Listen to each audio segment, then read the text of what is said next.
Sa tahanan ng mga mandirigma, 24 oras nakabantay sa buong kapuluan. Ito ang Balitang Marines. Sinimula ng Philippine Marine Corps ang ika-6 na serye ng Archipelagic Coastal Defense Preparedness Exercise o APEX ASEROS 06-2026 noong 3 ng Hulyo taong 2026.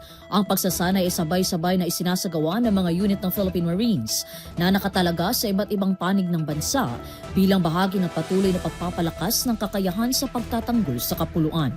Layunin ng APEX ASEROS 06-2026 na subukin ang kahandaan ng mga unit sa pagpapatupad ng mga operasyong pandepensa, suriin ang pagiging epektibo ng mga umiiral na plano at pamamaraan at higit pang palakasin ang koordinasyon at interoperability ng mga puwersa sa pagprotekta sa teritoryo, mga baybayin at karagatang sakop ng bansa.